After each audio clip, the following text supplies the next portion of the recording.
Superman 2025 could have been an entirely different movie than what we saw. The story on screen is only half the truth. The rest was buried in rewrites. James Gunn and DC reshaped everything before a single camera started rolling. Lex Luthor was first written as a mad scientist, far from the version we know. Ultraman was set to rise as the main villain, not just a background threat. Even Krypto and Krypton's lost history were meant to take center stage. But all of that was erased, changed, or hidden before the cameras even rolled. This is the story of the Superman 2025 that almost existed, and once you hear what was planned, you'll never see the film the same way again. Lex Luthor has always been one of Superman's most fascinating enemies, and in the early plans for Superman 2025, he was written in a way that felt darker and far more eccentric. James Gunn originally wanted to show Lex as a scientist who crossed every ethical line in his pursuit of greatness. It's funny because when I first read the script, I remember reading it, and there was a little inkling part of me that was like, ooh, I think you'd have fun playing Lex. One of the strangest details tied to this version comes from Lex's childhood.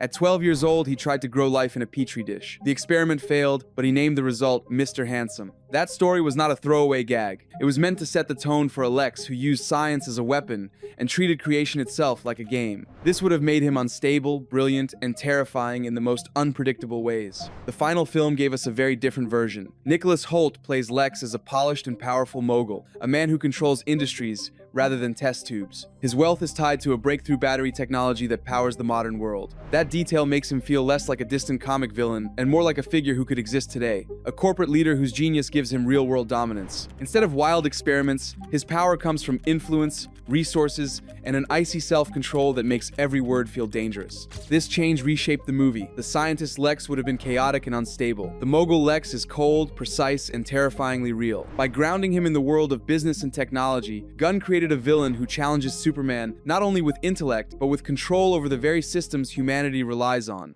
Lex Luthor's changes were only the start. The biggest shift was saved for Superman himself. In the early stages, the plan was to play with his origin, to cut back on the Smallville years and reshape the classic story. Krypton's destruction and Clark's childhood on the farm were on the table to be shown in new ways, with less focus on the familiar beats. The studio explored a version where his beginning would feel fresh, maybe even unexpected. But the movie that came to theaters chose a very different path. James Gunn made it clear that fans already know how Superman came to be. Instead of retelling the farm life or repeating the fall of Krypton, the film jumped straight into Clark's adult life. He is already Superman, already working at the Daily Planet, and already a figure the world is watching closely. His past is present only in short moments, quick flashes that remind us who he is without slowing down the story. This choice gave the film a powerful momentum. The question is no longer, how did Superman get here, but what does Superman do now? The story moves with urgency, showing a hero who has the strength of a god, but the heart of a man raised in Kansas. By skipping the full origin, the film dives straight into the real conflict, how Clark balances his two worlds in a society that struggles to trust him.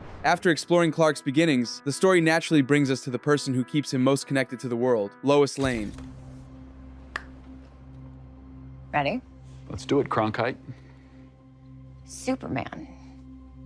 Miss Lane. From the moment she steps into the film, her presence changes the tone. She is sharp, driven, and never intimidated by the people around her, no matter how powerful they may be. Rachel Brosnahan captures that fire perfectly, giving Lois a spark that feels authentic and alive. In the earliest drafts of the movie, Lois was set to dominate the investigative side of the story. She would follow every trail, dig into Lex Luthor's operations, and act as the audience's eyes into the darker corners of Metropolis. While this vision of a crusading reporter was compelling, the final version chose a slightly different approach. Lois still carries the weight of being one of the best journalists at the Daily Planet, but her true importance shines in her relationship with Clark.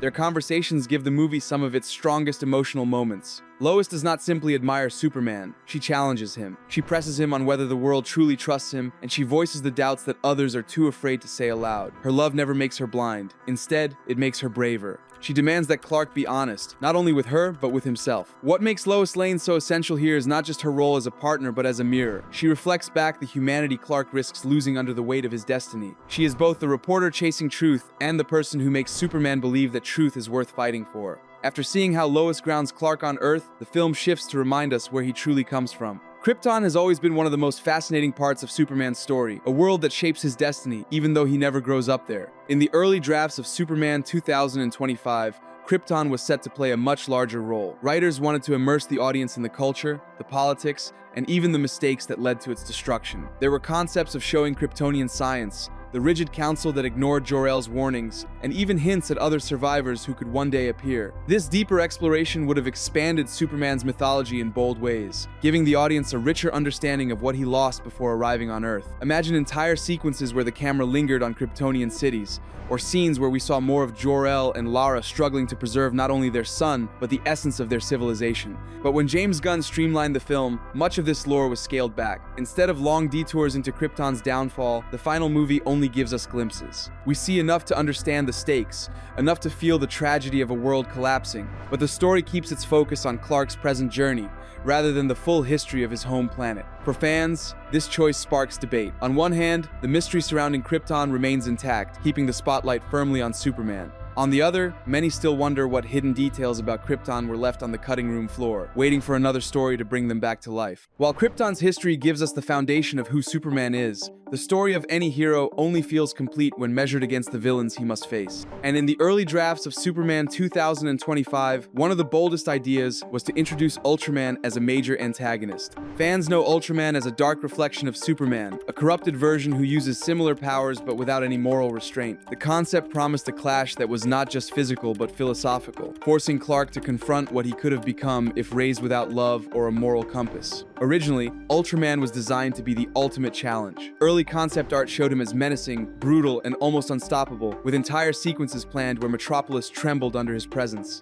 This would have made the film more of a mirror match, an exploration of Superman versus his darkest self. For longtime fans, it sounded like a dream scenario. But when the story tightened under James Gunn's direction, Ultraman's role shifted dramatically. Instead of standing as the central villain, he became a weapon under Lex Luthor's control. In the final film, Ultraman still delivers explosive action, but he is clearly secondary, a pawn used to test Superman rather than the mastermind pulling the strings. The change keeps the spotlight firmly on Luthor as the true threat, while still giving fans the thrill of seeing Ultraman on screen. Some may see it as a missed opportunity for a deeper battle of ideals, while others appreciate that Gunn saved the darker exploration of Ultraman for future films, leaving audiences hungry for more. After the intensity of Ultraman, the film slows down to remind us of the heart at the center of Superman's story. That is where Krypto comes in.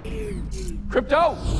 For decades, Krypto has been a beloved figure in the Superman mythos, not because he wins battles, but because he represents loyalty, comfort, and the simple companionship that even the most powerful hero needs. In the early drafts of Superman 2025, Krypto was set to appear more often throughout the film. His role was never about trading punches with villains, but rather about being a constant presence in Clark's life. Story notes suggested he would share more intimate moments with Superman, acting almost like a silent confidant when Clark faced difficult decisions. There were ideas of him appearing in scenes of reflection, offering small but meaningful support during times of emotional weight. In the finished movie, Krypto still appears, but his presence is much smaller than originally planned. Instead of recurring moments across the story, we see him more as a symbolic reminder of love and loyalty. His limited screen time does not diminish his importance, but it shifts the focus back towards Superman's relationships with the people of Earth, especially Lois and his connection to humanity. For fans, this change is bittersweet. Many loved seeing Krypto make it to live action, even briefly, but the thought of him playing a slightly larger role leaves room for curiosity.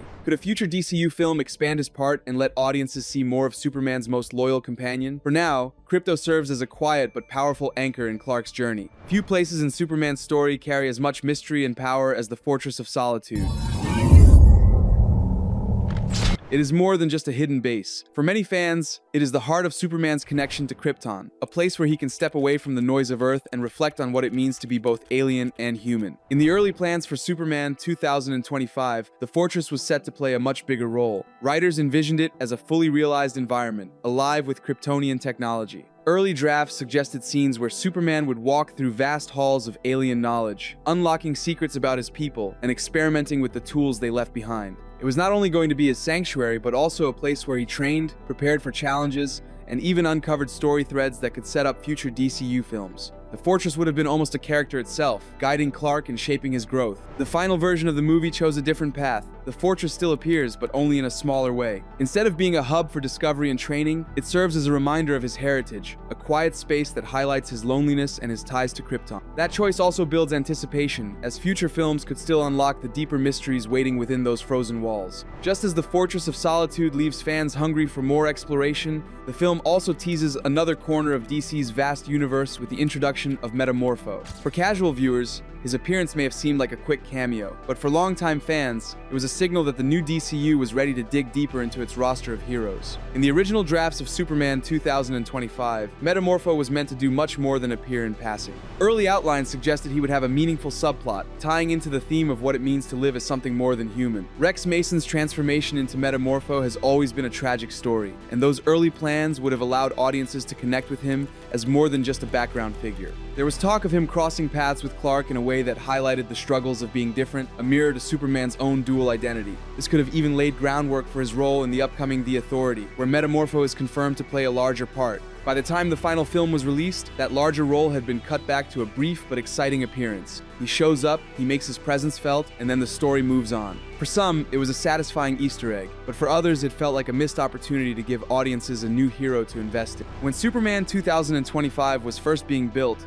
people whispered that the post-credits would be loaded with big reveals to set up the future of DCU. James Gunn was asked many times if future villains, crossovers, or secret cameos were waiting in the credits. He responded by saying he did not want post-credit moments that feel forced, or promises he might never follow. He said his experience at Marvel taught him that teasing too much can lead to headaches later if you can't deliver.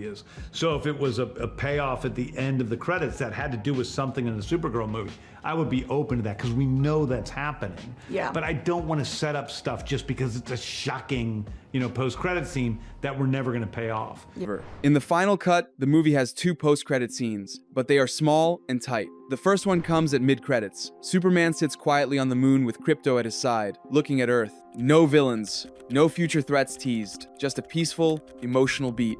The second scene happens after all credits. Superman and Mr. Terrific stand in front of a damaged building in Metropolis. The building was cracked during the climax. Superman jokes that the building looks crooked. Mr. Terrific gets a little annoyed. Then Superman admits he probably brought it up when he shouldn't have. Mutters something like, "I can be such a jerk sometimes." It is light, human, and funny.